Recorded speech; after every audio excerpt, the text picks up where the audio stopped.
Your bookish ick. Cringy pet names. Like, no, I do not want to hear about celery stick. No, thank you. That was a terrible one. Thank you for bringing that back to my brain. Anytime. Hey page turners, you're listening to Pages Across the Prairies, your virtual book club and place to share the whimsy of reading. We're your hosts, Adriana and Christine. And we're so glad you're here.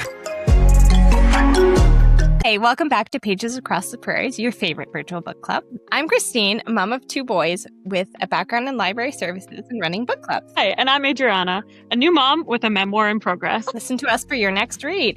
Today we are doing 21 literary questions where you should get some good book recs, some good info on authors, and just get to know a little bit more about us. Perfect. I can't wait to hear what your answers are. I'm excited. I think I came up with some good questions. You did. I read them through and I was stumped on a few. It really got me thinking.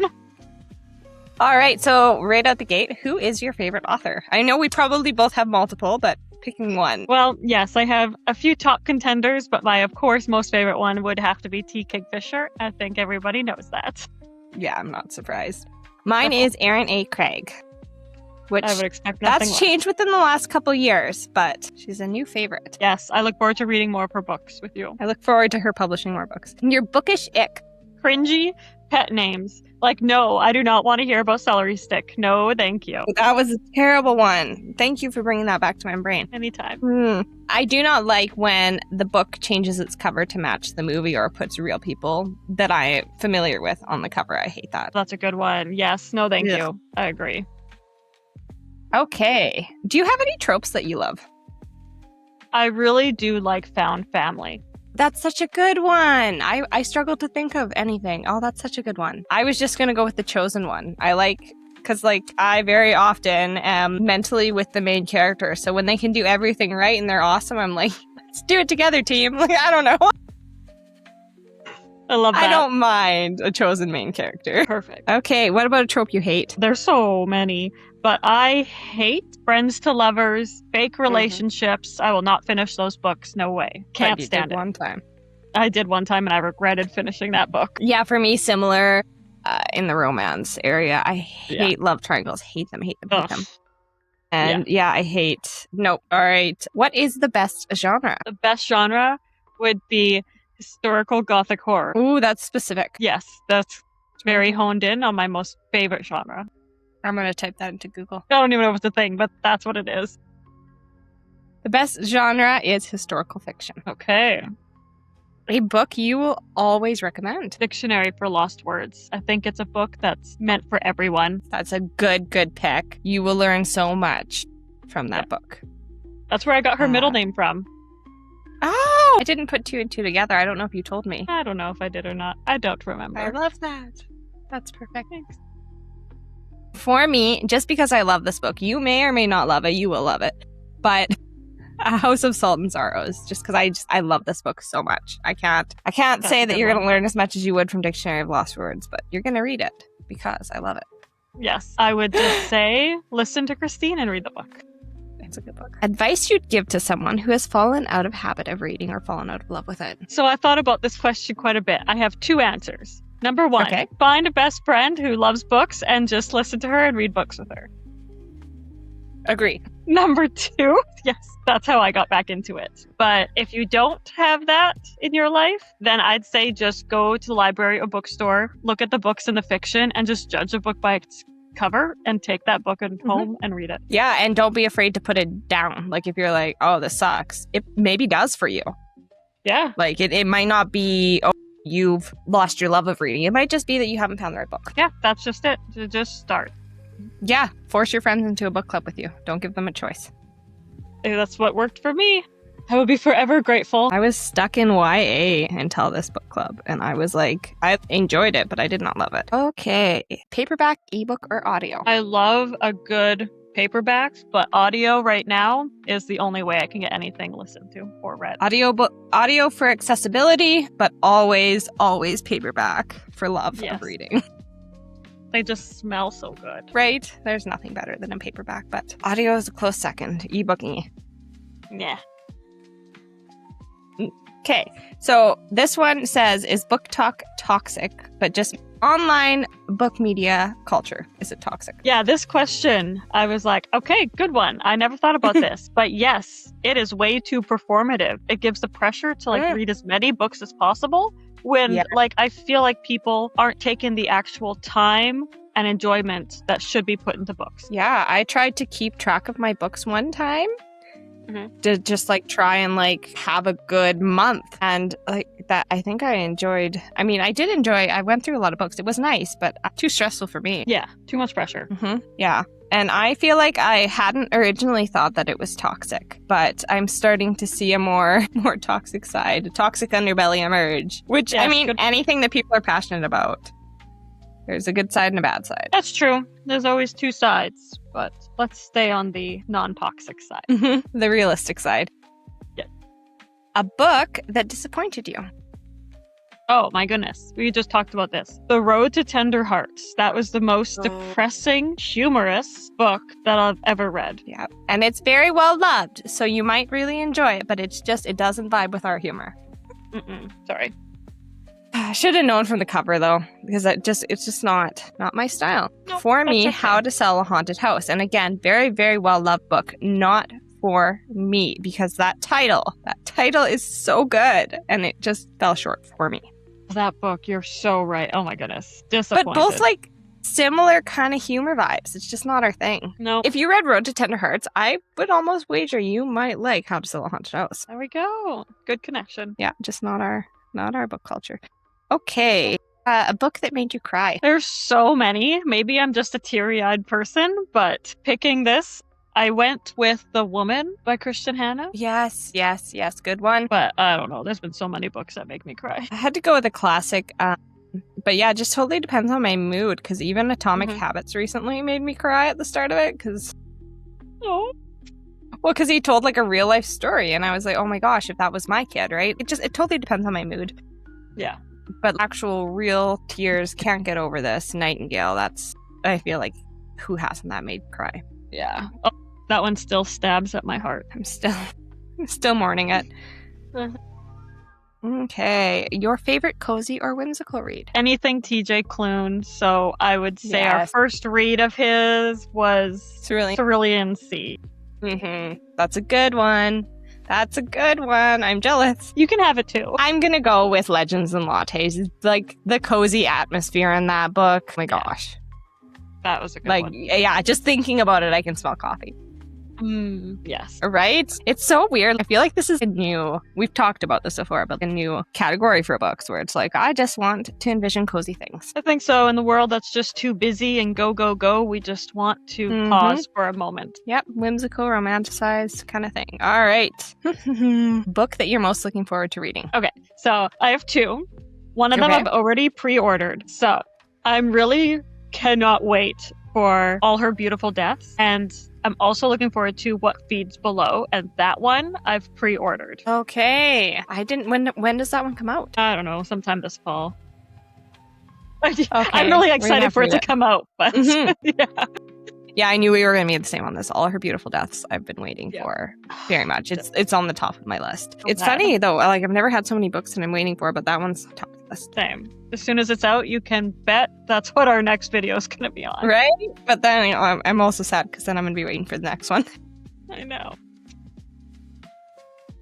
Book with the best setting or imagery. There's so many. I feel like both of our favorite authors have really good imagery. Yes, that's why I love them. Yeah, exactly. But T. Kingfisher is not happy, joy imagery. Well, neither is Slash Beauties, and I love that one because I felt transported back in time. The gardens and that's a lot of it was beautiful. Not the stabby, but that's the thing is the gardens, their dresses, just the houses, it all sounded so fantastical, and I was transported back in time. And then the House of Salt and Sorrows, I still think about that lighthouse scene. What about I don't remember her name. The bad girl, the villain in that one. The imagery on her. Yes, amazing. Imagery. Yeah, that's such a good pick. What's yours? For me, Caraval. by Stephanie Garber. Just, yeah, really good. If you've read the book, when they are stepping out of, I read it a really long time ago, but when they're stepping out of the booths and they're just first going into the world, oh my goodness. She did a fantastic job with imagery on that. I read that Cersei apparently, like whenever I was typing in books with good imagery, Cersei was one that came up and I'm like, I don't know, just read it. Like I love it. I love the book, but it didn't come to the forefront of my mind. I feel like I'm currently still reading that one, and the imagery's good, but it's not as amazing, no offense to anybody, as these other ones. Yeah, agreed. Okay, favorite childhood read? Okay, this was hard. I talked to you about this earlier. I have so many, but right now, The Paper Bag Princess is just like... in your brain, yeah. I know I have so many that are just screaming at me to choose them. Yeah. I'm going to go with Thirst, because Christopher Pike used to be one of my favorite authors. His writing kind of changed the way that I saw books, the way that I see the world in certain ways, and the way that I see female leads, until I didn't appreciate how he wrote female leads. But yeah, the Thirst series is one I always think about. Good choice. I have yet to read that. You need to read it. It's a good series. We can read it together and talk about it. Perfect. Deal. Yeah, it's good. I would read it again. I've forgotten a lot of it. Okay, book you like that has been turned into a movie. So I was thinking about that, and I haven't really read a lot of books that turned into movies, and the ones that I haven't really watched their movies. Right? But I did like Night. Ooh. Did you watch the movie yet? Yes. Is it good? I feel like now that I am postpartum, I would have a different view on it. Yes, right? I watched it before baby was here, and I feel like, it'd be way different. If you are a mom with little ones, I would say 5 and under, read it. Withhold your judgment and read it. Yeah. And in some ways, I feel like you will feel seen. Not when people are... I'm trying to not spoil it. A lot of it is very zany, but... It's like, I wish I'd watched or read it after baby. Yeah, because I remember I was like, this book is so amazing. Yeah. After we read it. Like, it was good, I guess. Yeah, you were like, it's a little bit weird. I know you did have appreciation for it too, but yeah, different experience. I need to watch that. So for me, I'm going to cheat a little bit. Obviously, Uglies is one. We haven't watched the movie, but we read the book. We were waiting for the movie forever. But I'm going to cheat and say Nightingale. But is the movie... It's done. It's done production. I will be, like, honestly, I feel like Nightingales is going to be totally, okay, two different, what's like potatoes? No. Two different things. Nightingale versus 50 Shades of Grey. But I feel like Nightingale, the lineup for Nightingale, I wasn't for 50 Shades of Grey, but I heard there was huge, massive lineups that the theaters were packed. Feel like that's going to be the thing for Nightingale too. So, watch party in different provinces? Yes. Actually, if we end up in the same province for it, we should go to the theater for it. We should dress up. I don't know what you dress up as, but like we should like really make a thing of it. I'm all for this. Right? I'm really excited. I want to make a big deal about it because I just love the book so much. I'm going to be bawling. I will bring tissues. I'm so excited to be so sad. That's the thing about books. And movies now, apparently. Okay, where are we? Do you reread books? I don't. I don't think I've ever done that. I want to, but I'm afraid that the second experience won't be as good as the first. Fair point. I feel like the only time I've ever reread a book is by accident, and it's like I get halfway through and I'm like, well, I'm halfway through now. I think that happened once. Never again. Never again. Especially if you've forgotten the book to the point that you're halfway through. Because I don't usually forget books. True. Probably not a memorable one. I don't know. Yeah. I do think now that I have kids, though, I will reread certain books. Like my sister read Harry Potter with her kids. That would be so fun. I feel like that's like a separate kind of rereading, because now you're rereading it for your child's childhood. Mm-hmm. And you're not doing it for yourself. Exactly. You're doing it for them, not for you. Book that you will always want to see made into a movie. Well, now that I know Nightingale's been done, that was on my list of one that I really need to see. I really want to see The Woman, and I really want to see The Sorceress Comes to Call. Okay, I need to read that one. And Nettle and Bone, because I gotta see Tooth Dancer. I don't think there's any Teaching Fisher movies. She needs to start having movies made for her stuff. Yeah, agreed. Like it's like any book that I've read. I am just waiting for the movie. But right now, I love to see dystopians made into movies. Okay. But right now, like Slash Beauties is just the one at the forefront of my mind that I'm like, I would really love, because that time period. Yeah, I think that would be great. I'd love to see all their pretty gowns and Right? other I would stuff. love to see the gardens too. Well, after having read that book and actually understanding, learning more of the history, I can see it play out in other shows that I watch. And I'm like, oh, that's super cool. Okay, so book with the best twist or book with a good twist. Yeah, we'll say a good twist. Mm-hmm. Or a devastatingly crushing twist. I'll say The Mad Wife. Ooh, good one. Good one. Because that's not a twist that I feel is acknowledged, really. No. It's like It was twist. very... A twist to prove a point. Yes, that's a good way to put it. Okay, I'm going to change mine. I feel like saying silent patient is cliche. And maybe like a lot of there's debate on whether or not it was a good twist or a twist, surprising twist. So I'm going to say Broken Country. That twist surprised me. Yes.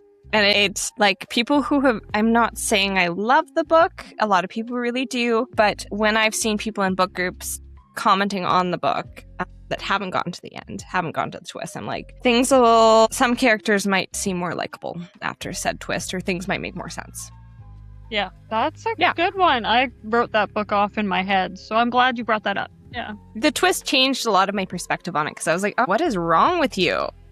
Yeah. And once we got to the twist, it made a little more sense. A little bit more. Yes. What is the most disturbing book or a very disturbing book that you read? A disturbing book I've read, I would have to say, of Mice and Men. I read that in high school, and it still just sticks in my brain with disturbing feelings.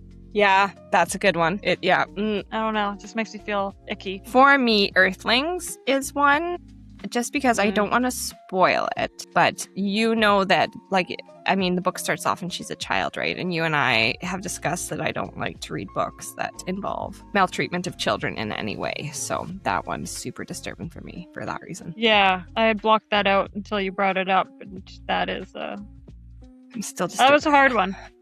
Yep. It really, really difficult. But worth the read. Worth the read, certainly. Yes. All right.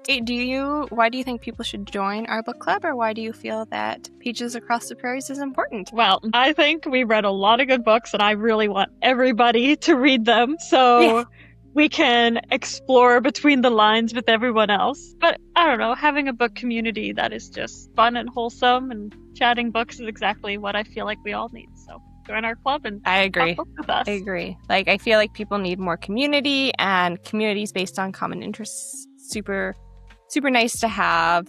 I just feel like more discussions about books should be happening. And, when you read a book and you tell all your friends to read it, that is what I do here. I just scream at the internet to read all these books because they all should be read. So you should read this book. You should join this book club because you need to read this book with us and we need to talk about it. And I am just waiting for somebody to call out my opinions or my fallacies. And it hasn't happened yet. I do dumb things. I have a video of me reading The House Guest and laughing. And it's not a funny book. I'm just waiting for No, that's not for a funny somebody book. to catch something like that. I did something the other day and I made a carousel. This was a while ago. And I stuck a goose, just an invisible goose in every picture just to see if anybody would catch it. Nobody ever caught it that I'm aware of. No way. I want to see this carousel. And I look at all the things you make. How did I miss this? It was like a little I Spy. I do stupid things like that all the time. Love that. Little Usually goose it's egg. book related. Amazing. This is fantastic. Anyhow, if you have any other questions that you want answers for, comment them below. We can do another one of these videos. But if not, hopefully we've inspired you to read a book today. Pick up a book. So we are on most social media platforms. You can follow us for more. Until then, see you next time. See you next time.